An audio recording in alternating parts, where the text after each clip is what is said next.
வணக்கங்க. வாழ்க வளமுடன். வாழ்த்துக்கள் நண்பர்களே, வாழ்த்துக்கள். அதாவதுங்க, இப்போ ஒரு ஃபேமிலி பார்த்திங்கன்னா கோயில் குளம்னு வழியே சுற்றுவாங்க, வழியே போவாங்க. 4 பேருக்கு பார்த்தா ஒரு கோயிலில் போய் அன்னதானம் வாங்கி கொடுப்பாங்க, அன்னதானத்துக்கு காசு கொடுப்பாங்க, எல்லாமே பண்ணுவாங்க. அப்போ பார்த்தீங்கன்னா ஹஸ்பண்ட் ஒய்ஃபு கொண்டு கொடுத்தாரு, அவரே ஹஸ்பண்டே கொண்டு வந்து அன்னதானத்துக்கு காசு கொடுக்குறாரு. அப்படி கொடுத்தாலும் உடனே வந்து வீடியோ எடுத்துக்குவாங்க, ஃபோட்டோ எடுத்துக்குவாங்க. ஒரு 10 பேர்த்துக்கு வந்து சாப்பாடு, தண்ணி பாட்டில் இப்படிலாம் கொடுக்கும்போது வந்து அதை பப்ளிக் பண்ணுவாங்க, விளம்பரம் பண்ணுற மாதிரி பண்ணுவாங்க சில பேர். அதாவது ஏன் அப்படின்னு கேள்வி கேட்டால், அவங்களுக்கு அது அந்த இறைவனோட கொடுப்பனை. அதாவது இந்த பிரபஞ்சம் வந்து அவங்களுக்கு என்ன தோணுதோ, அவங்க ஏன் இந்த 4 பேர்த்துக்கு சாப்பாடு வாங்கி கொடுக்கணும், 4 பேர்த்துக்கு நல்லது நினைக்கணும், 4 பேர்த்துக்கு நன்மை நீங்கள் செய்யணும்னு நினைக்கிறாங்களே, அதே அந்த பிரபஞ்சம் கொடுத்த கிஃப்ட்டு தான். ஆனால் அவங்கள தப்பாக நம்ம பேச விரும்பல. விளம்பரத்துக்காக பண்ணுறாங்க அப்படிங்கிறதெல்லாம் நம்ம பேச வேண்டாம். இந்த பிரபஞ்சம் அது அவங்களுக்கு கொடுத்துருக்கு பாருங்கள். 4 பேர்த்துக்கு உணவு வாங்கி கொடுங்க, முடியாதவங்களுக்கு ஒரு ஹெல்ப் பண்ணுங்கள், ஒரு அமௌண்ட்லாம் கொடுக்க வேண்டாம். அமௌண்ட் கொடுத்தா அவங்க தப்பான ரூட்டில் போயிடுவாங்க. சாப்பாடு வாங்கி கொடுங்க, உணவு வாங்கி கொடுங்க, துணிமணி வாங்கி கொடுங்க, போட்டுக்கிற மாதிரி துணிமணி வாங்கி கொடுங்க, அதை நீங்கள் செய்யுங்க. இப்போ பனிக்காலத்து மழை காலத்துக்குலாம் குளிரில் கோயிலை சுற்றி படுத்துருக்குறாங்க, அவங்களுக்குலாம் வந்து போர்வை வாங்கி கொடுங்க. ஆனால் போர்வை வாங்கி கொடுக்குறாங்க, சாப்பாடு கொடுக்குறாங்க, எல்லாமே கொடுக்குறாங்க. ஆனால் அவங்க வீடியோ ஃபோட்டோ எடுத்துக்கிறாங்க. ஏன் அப்படின்னு கேட்டால், அதாவது அப்படி நீங்கள் கண்டிப்பாக இந்த பிரபஞ்சத்துக்கு நீங்கள் நன்றி சொல்லணும். நீங்கள் சாப்பாடு வாங்கி கொடுக்குறீங்க, உணவு எல்லாமே ரொம்ப சந்தோஷம், நான் நன்றி. ஆனால் அந்த ஃபோட்டோ எடுத்திங்கன்னா அதனுடைய கருமாவும் உங்களுக்கு வந்துடும், அவங்களுடைய கருமா நமக்கு வரும். கொடுத்ததை அப்படியே விட்டுட்டு வந்துடுங்க.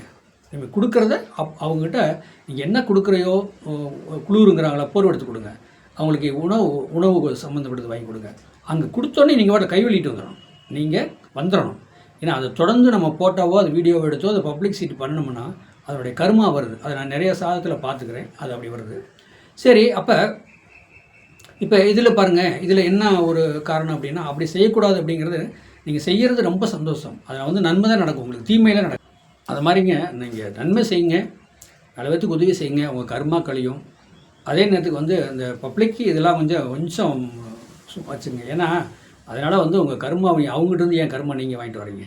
ஏன்னா எனக்கு தெரிஞ்சது என் சாதத்தில் வந்ததை நான் உங்களுக்கு சொல்கிறேன், தப்பாக நினச்சிக்க வேண்டாம்.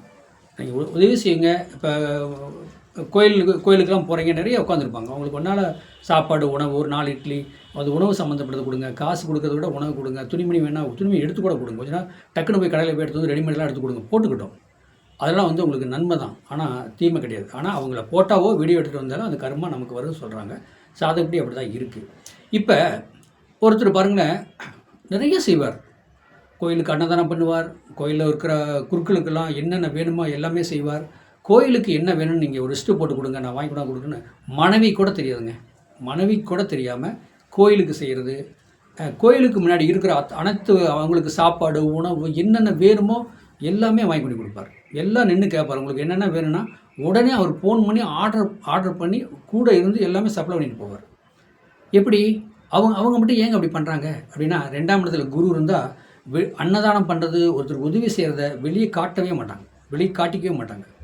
அவங்க மனசு ஒரு கோயில், அவங்க மனசு ஒரு கோயில். அப்போ அந்த கோயிலில் குடியிருக்க தெய்வம் சொல்லுது, நீ உதவி செய், அந்த உதவியை வந்து யார்கிட்டையும் சொல்லாத, அந்த ஹெல்ப் பண்ணு, அந்த ஹெல்ப்பை வந்து யார்கிட்டையும் நீ சொல்லாத, அப்போ உனக்கு வந்து நல்ல நன்மை அமையும் அப்படிங்கிற அந்த மனசாட்சி சொல்லுது.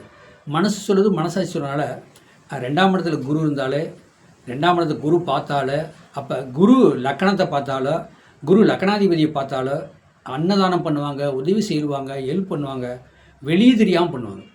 இந்த கை கொடுக்குறது இந்த கை கொடுக்க தெரியாத அளவுக்கு கொடுப்பாங்க. இப்போ சோத்தாங்கையில் கொடுக்குற ஒரு பொருள் அப்படின்னா அந்த ஓட்டாங்கைக்கு தெரியாத அளவுக்கு டக்குன்னு கொடுப்பாங்க. அப்போ யாருக்குமே தெரியாத அளவுக்கு உதவி செய்கிறது, ஹெல்ப் பண்ணுறது.